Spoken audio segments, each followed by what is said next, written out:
itu tergantung terhadap diri kita kepada orang tua. Gak mungkin orang ini beriman, soleh, taat, wali, durhaka sama orang tua. Gak ada tipe yang begitu.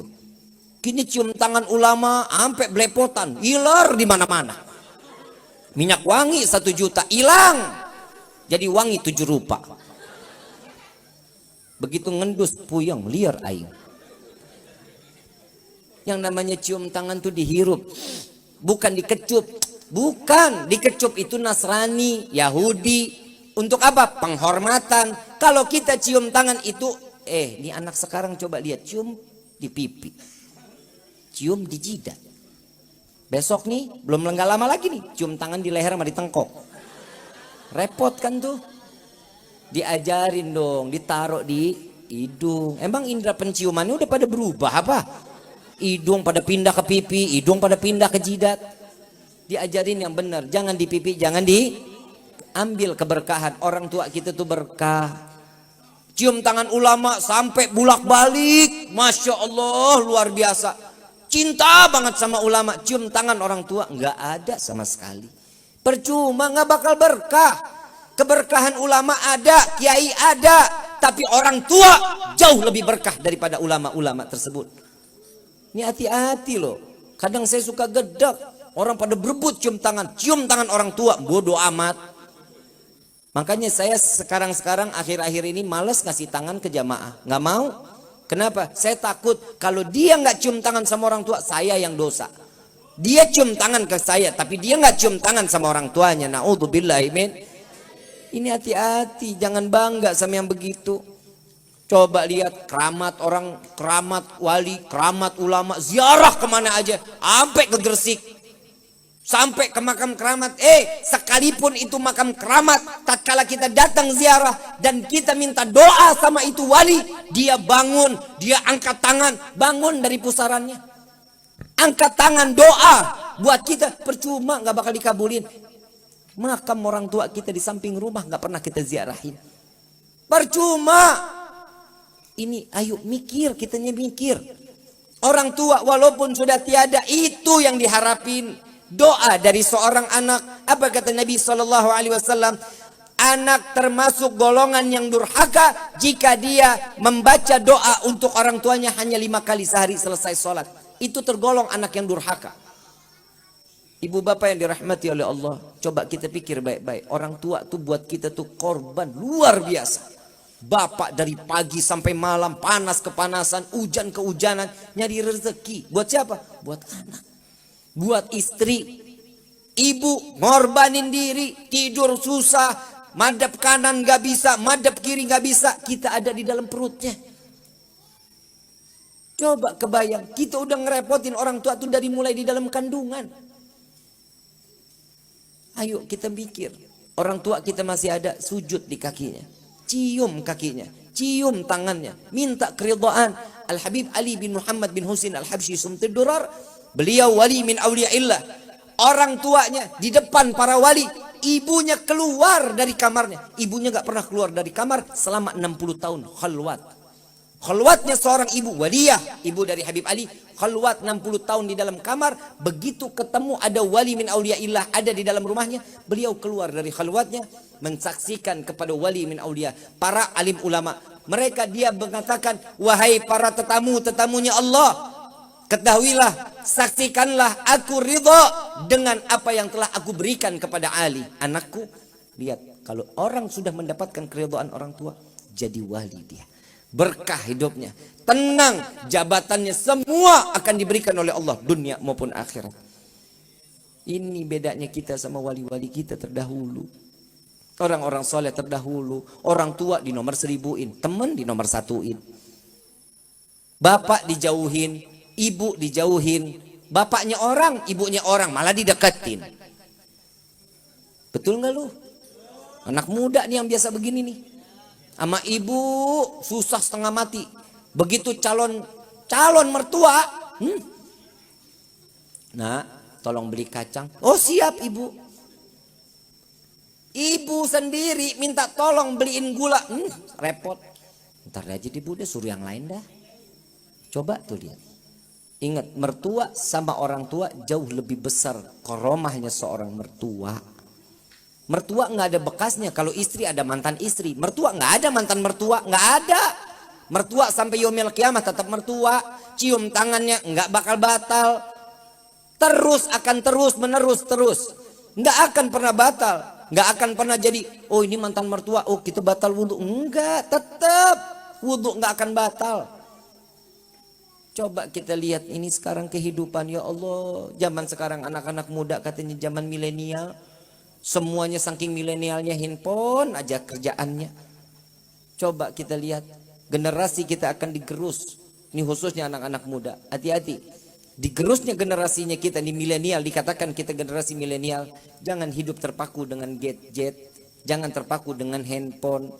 Handphone itu membawa satu kemaslahatan, iya, baik untuk kehidupan, iya, tergantung bagaimana kita ngebawanya. Tapi kalau sudah kehidupannya cuma hanya handphone, coba sekarang kita udah berhasil diracunin Yahudi sama Nasrani. Bangun tidur, yang dicari apa?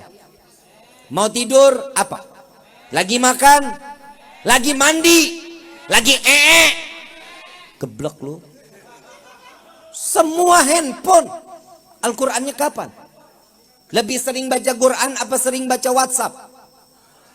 Itu bedanya sekarang generasi. Siapin dong waktu cuma satu lembar. Siapin dong waktu cuma satu ain. Gak bisa juga satu ayat lah. Baca per satu ayat. Yasin. Sadaqallahul azim. Gak apa-apa. Yang penting niat untuk memakmurkan lisan kita membaca Al-Qur'an.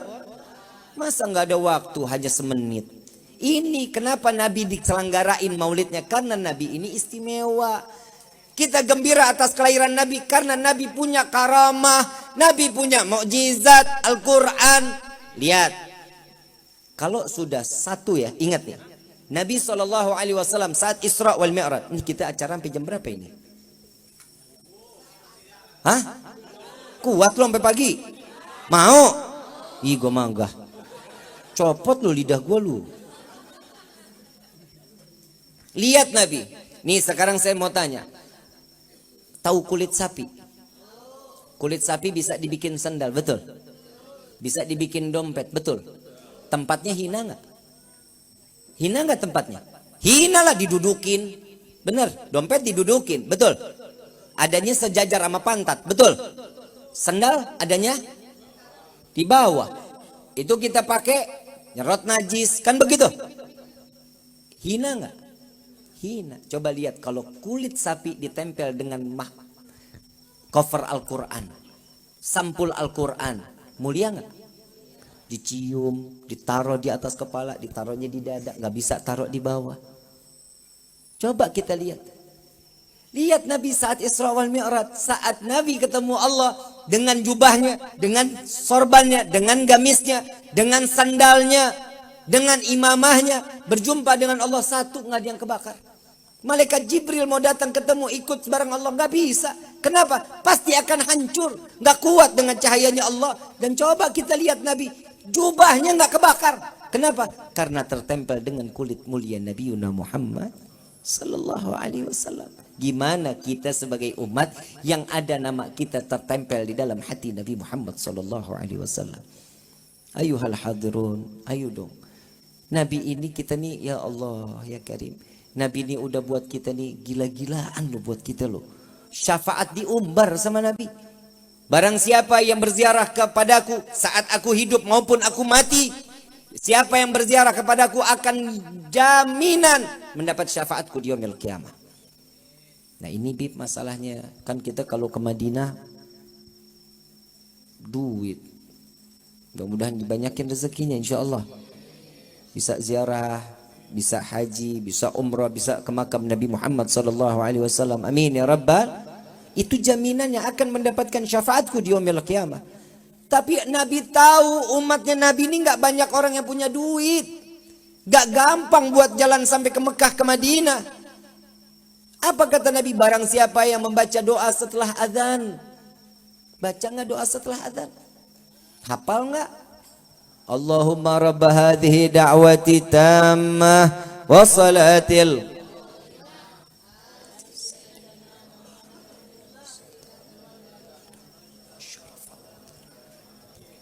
Wabatuhu maqamal mahmudan alladhi wa'attah innaka la tukhliful. Apa kata Nabi? Barang siapa yang membaca doa setelah azan ini wajib mendapatkan syafaatku di yaumil qiyamah. Amin ya rabbal. Diobral syafaatnya. Coba kita, masa sekali sehari itu 5 kali azan, tiap hari enggak tuh kita baca doanya? Lupa kita. Kenapa? Ditutup kuping kita sama syaitan. Keasikan ngedengerin musik. Musik bukan berarti saya nggak membolehkan. Silahkan, suka-suka kalau musik mah. Tapi saatnya azan, matiin dong. Di pause aja jangan, stop, matiin. Dengerin azan, ta'zim kepada azan. Ini adalah panggilan Allah. Lihat para sahabat Nabi Muhammad SAW. Tatkala mendengar azan, dia lagi berpacul sekalipun lagi macul. Begitu dengar azan, saat dia sedang mengayun paculnya, Allahu Akbar, Allahu Akbar. Ini pacul dilemparnya ke bawah, ke belakang bukan ke depan. Kenapa? Saat dia naruh, dunia ada di belakangnya, masuk ke depannya dengan akhiratnya Allah. Ini yang sudah pasti. Hidup kita betul, kita butuh kerjaan, iya, kita butuh uang, iya. Tapi jangan sekali-kali uang ada di dalam hati kita. Dunia yang ada di dalam hati kita, yang Allahnya malah jauh. Semakin Allah jauh sama kita, kita makin diroyalkan masalah dunia. Tuh hati-hati tuh. Dunia nih, beb, saya emang gak perlu sholat, ibadah, ngaji, taklim gak usah. Rezeki saya mah alhamdulillah loba. Jangan pakai alhamdulillah. Kenapa? Disitulah letak tanda-tanda Allah cabut keimanan kita. Disibukkan urusan dunia, dan dunia sampai kita lupa kepada Allah. Dan saat kita mati, iman dicabut, mati dalam keadaan dihinakan oleh Allah. Na'udzubillahi min